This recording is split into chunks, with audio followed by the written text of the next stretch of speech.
శ్రీమాత్రే నమ. జై గురు దత్తాత్రేయ నమ.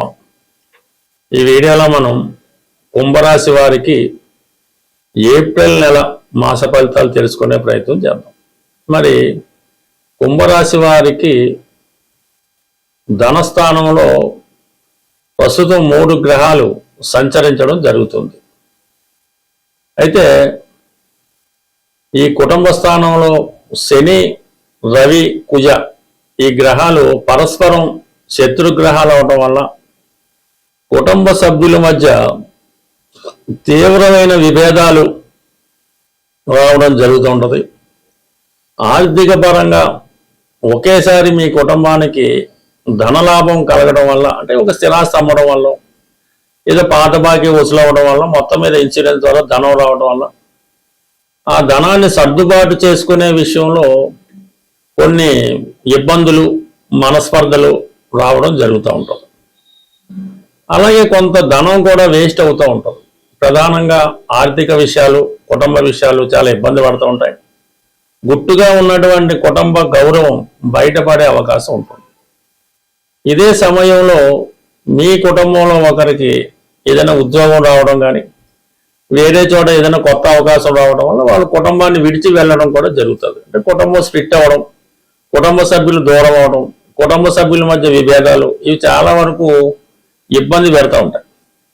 అయితే రాశి యందు రాహుగ్రహం ఉండడం వల్ల జాతకుడు చాలా మనోనిబ్బరంతో, ధైర్యంతో ప్రవర్తించడం జరుగుతూ ఉంటుంది. అయితే ఏదైనా కొన్ని విమర్శలు జాతకుడికి రావడం జరుగుతూ ఉంటుంది. ఎక్కడ ఏది జరిగినా, కుటుంబంలో జరిగినా, ఇంకో చోట జరిగినా దానికి జాతకుడే కారణం అని జాతకుడి మీద అబండాలు వేయడం జరుగుతూ ఉంటుంది. మీరు ఎంత నిస్వార్థంగా ఉన్నా మీ మీద స్వార్థపరుడు అన్నటువంటి ముద్ర వేసే ప్రయత్నం అన్నది జరుగుతూ ఉంటుంది.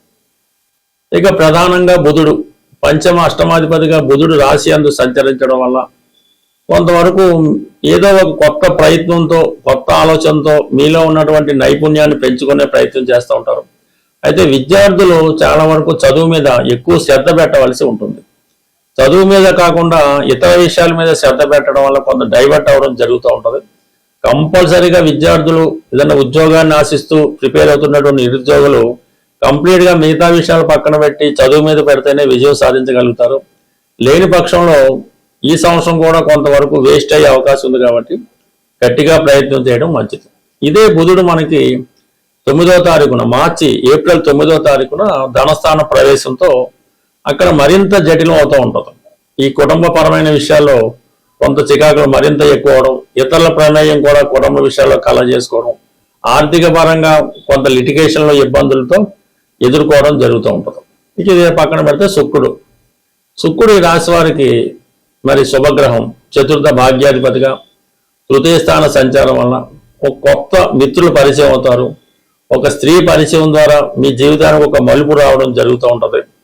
అలాగే మీ ప్రతి సమస్యకి ఎవరో ఒకరు సహకరించి ఆ సమస్యని పరిష్కరిస్తూ ఉంటారు.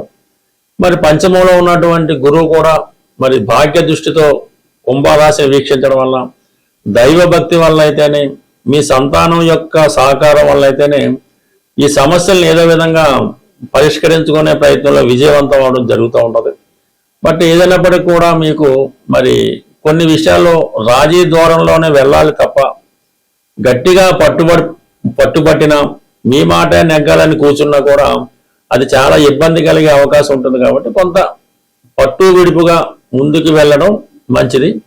సో ఏదైనా మరి ఈ 19వ తారీఖు తర్వాత శుక్రుడు చతుర్థ స్థానంలోకి వస్తూ మాలవీయ మహాపురుష యోగం అనే పంచమహాపురుష యోగం ఏర్పడటం వల్ల మరి ఏదైనా స్థిరాస్తి సంబంధించిన విషయాల్లో ఉన్న సమస్యలు పరిష్కారం అవుతాయి.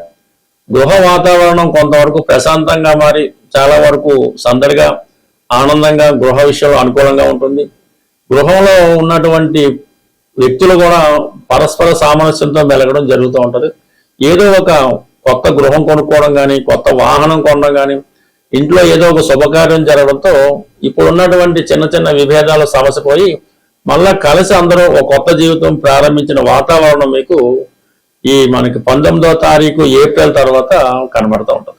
బట్ ఏదైనా జాతకుడు చాలా ఆర్థిక విషయాల్లో, కుటుంబ విషయాల్లో చాలా సహనంగా, ఓర్పుగా వ్యవహరిస్తే మంచిది. మనకి ఏప్రిల్ నెల 2వ తారీఖున శ్రీరామనవమి రావడం జరుగుతుంది.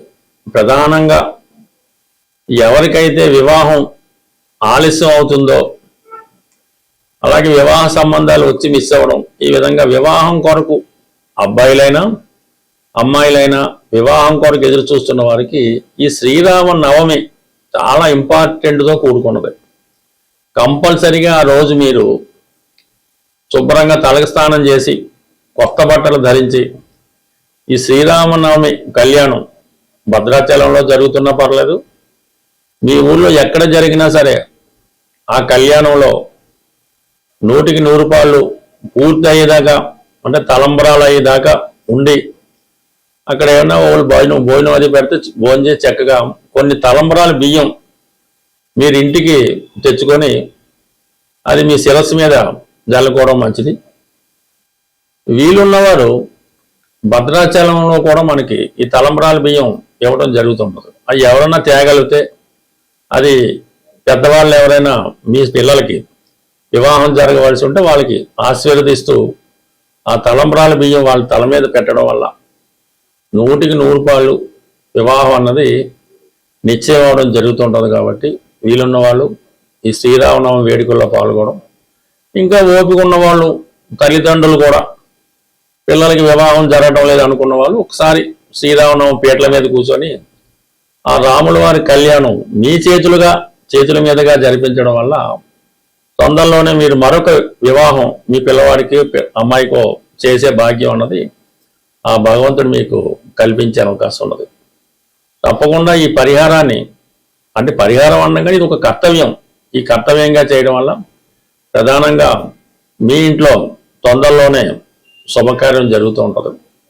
అలాగే మనకి ఎలాగా మంచి రోజులు వచ్చాయి కాబట్టి వివాహం కొరకు ఎవరైతే ఎదురు చూస్తున్నారో వాళ్ళు ఒక 8 మంగళవారాలు పవిత్రంగా సాంప్రదాయ దుస్తులతో ఆంజనేయ స్వామి వారి ఆలయంలో తమలపాకులతో అర్చన చేపించి ఆ రోజు సంపూర్ణంగా సాత్విక ఆహారం తీసుకొని భూసైనం అంటే నేల మీద పడుకోవడం వల్ల ఆ రోజు మంగళవారం రోజు ఉపవాసం అనేది అక్కర్లేదు, లైట్ ఫుడ్ తీసుకొని హనుమాన్ చాలీసా 3 సార్లు ఉదయం మధ్యాహ్నం రాత్రి ఎదురు 3 సార్లు ఒకేసారి చదవడం వల్ల ఒక 8 వారాలు ఈ విధంగా ఆంజనేయ స్వామి వారి వ్రతం చేయడం వల్ల శీఘ్రంగా కళ్యాణం జరిగే అవకాశం ఉంది. బట్ ఏదైనా మరి ఈ ఏప్రిల్ నెలలో మరి మొదటిసారిగా వచ్చే, అంటే మొదటి వారంలోనే వచ్చే శ్రీరామనవమి చేయటం వల్ల కొంతమందికి అయితే మే నెలలోపు కూడా